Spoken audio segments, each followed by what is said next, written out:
Alô galera, Vasco em Análise, meu canal. Se inscrevam, por favor. Dê um like caso goste do conteúdo, ou dislike também. Façam comentários. Marcelo falando. Bom, o vídeo de hoje eu vou falar sobre algumas coisas, mas principalmente acabar aquela sequência que eu fiz, né? Eu falei sobre a defesa, falei sobre o meio de campo, agora eu vou falar sobre o ataque. Bem simples, bem rapidamente, né? Eu vi comentaristas falando se o Vasco poderia jogar com dois centroavantes, como jogou contra o Bahia, né? O Sebastian e o Verratti. Não. Ali o Vasco precisou, estava perdendo. O técnico dessa forma pensou, deve ter treinado e colocou os dois para jogarem juntos. A princípio não. A princípio a gente tem que contar com mais fixo e preferencialmente com o Verratti. O segundo atacante, que faz a função defensiva forte também, que é o Peck. Eu prefiro ele na direita. E o Peck e o Payet no meio de campo, pela esquerda, para não ficar um time meio capenga, se juntando também aos três da frente. Então, na fase ofensiva, 3, Peck, Payet e Verratti centralizado, ou não também, se movimentando. E na fase defensiva, o Gabriel Peck voltando para ajudar. Notadamente, fica até complicado falar, meio esquizofrênico, né? Peck atacar pela direita e voltar defendendo pela esquerda. Então, nesse ponto aí, a gente tem que pensar, porque ainda tem esse problema, né? Quem cobre o Piton? Ou quem ajuda a marcar quem cair pela esquerda, porque o Piton não acompanha. Todo jogo leva a bola nas costas, né?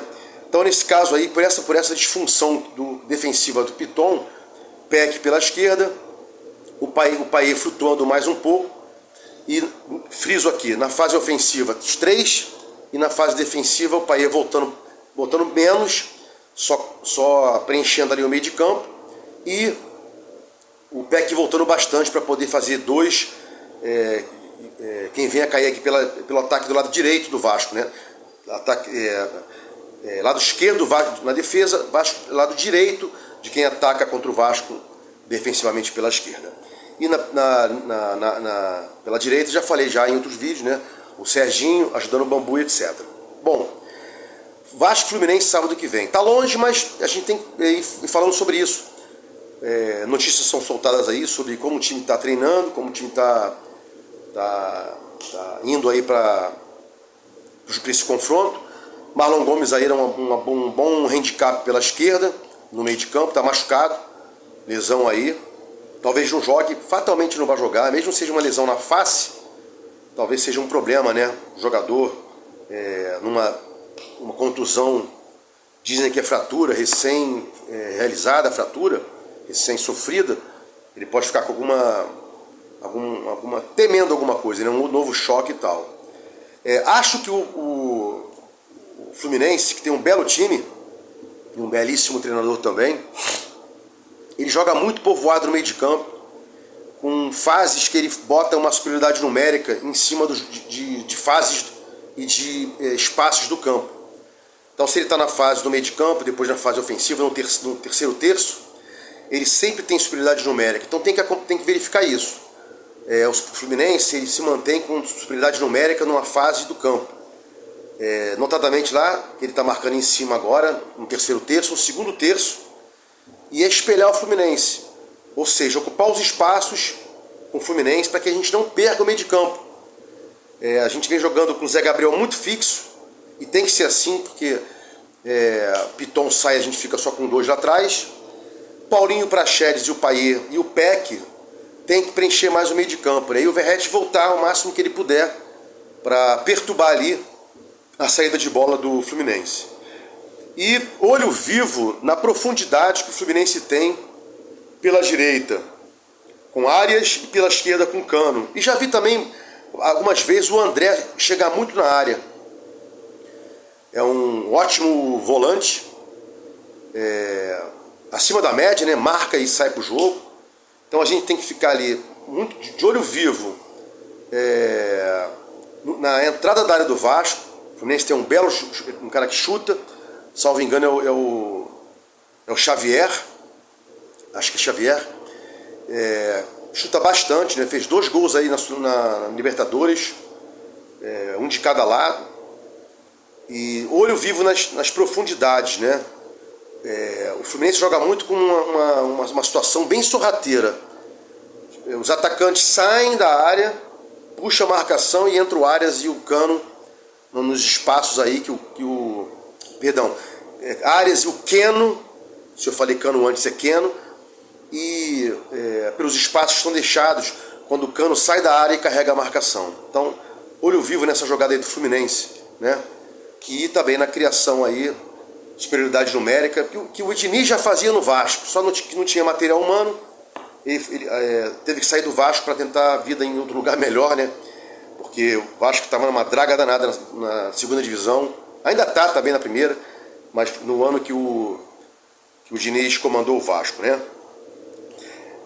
Voltando aqui a falar então, quer dizer, não tendo deixado de falar ainda sobre o ataque do Vasco, a gente tem que tomar cuidado então nessa parte aí, né? Já falei que o Sebastião Ferreira e Verratti não devem jogar juntos, só se o Vasco precisar, o Peck volta para marcar e tal. E eu acho que tem espaço também para o Eric Marcos, que vem sumido aí, não vem aparecendo, né?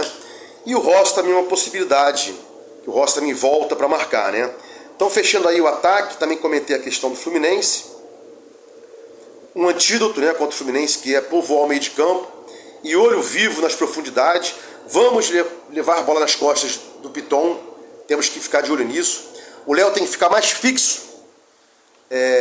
E o Bambu também, para fazer aquela linha de 3 ali atrás, e o Gabriel fazendo o quarto homem ali.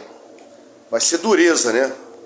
Porque o Piton, ele para marcar é terrível, né? Bom, o Vasco andou na CBF aí reclamando, fazendo lá algum tipo de puxa-saquismo, né? Sou contra isso. Nunca ajudaram a gente, não vão ajudar agora. Então essa palhaçada de SAF, diretoria, querer puxar o saco da CBF, pô, não existe. Fomos prejudicados com o Bragantino, Galo, Palmeiras, e o erro maior foi contra o Internacional lá, que o cara o VAR disse, olha, se botar a linha aí, vai dar impedimento do jogador do Inter, bota a linha mais pra cá. Isso é o quê? Roubalheira. E eu vou querer me filiar à CBF, quero que ela se lixe, como sempre foi assim, né? Bom, Rodrigo Caetano aí corretamente reclamando que o Vasco não paga o valor pelo Jair, né? Isso aí não está explicado ainda. A diretoria não tem canal com o Vasco, ela apoia a 777, e a 777, pior ainda, vai ter um canal com o torcedor, né? Para dizer as falcatruas que ela fez, para não pagar os valores dos jogadores que ela comprou e do dinheiro do André, que até hoje o rapaz não recebeu a sua comissão. Então, sempre reclama aqui, falta um canal do Vasco, diretoria, com um torcedor, porque a associação não vai ter isso, né? Ela tá lá para enganar um pouquinho, para pegar dinheiro. Isso a gente já sabia, nenhuma SAF vai comprar time algum sem pensar no lucro. E outra coisa, dando uma olhada no site do Vasco, né? Sobre história, sobre informações, o site é péssimo.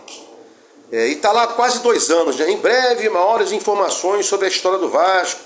Cara, bota alguém para trabalhar lá, paga um estagiário, dá lá R$2.000 pro cara trabalhar, fazer um site legal, pelo amor de Deus, uma vergonha.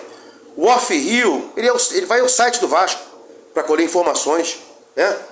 Ele não viveu essa história, os parentes não viveram porque estão longe, mas são Vasco. Mesmo estando lá no inferno, ou melhor, num lugar bom, né? Aqui o inferno, Rio de Janeiro, são vascaínos. Tanto ou mais do que a gente que mora aqui no Rio de Janeiro. É esse pessoal que faz o Vasco ser grande no Brasil e no mundo, diferentemente de outros aí que não tem essa roupagem internacional. Esse canal também que eu falei agora, cadê? Diz as melhorias que o São Januário precisa. Não foram feitas melhorias algumas, mas diz o que ele precisa, o que o CT precisa, né? Inclusive o Vasco só começou a ter centro de treinamento, foi obrigado para poder disputar título, para poder disputar campeonato, melhor dizendo, né? Porque sem CT, a legislação agora do futebol obriga ao time ter CT e não treinar no seu próprio estádio que joga, né? Bom, o Verratti comprado aí, definitivamente. Paulo Brax falou a verdade, tem que tirar aqui o chapéu, ele falou que era empréstimo para adiantar a situação. E é muito bom comprar um jogador que tenha identificação com o Vasco. O Verratti pegou a identificação com o Vasco. Ótimo. Que mais jogadores estrangeiros, inclusive, tenham mais identificação com o Vasco. Fico por aqui. Fiquem com Deus. Vasco em análise.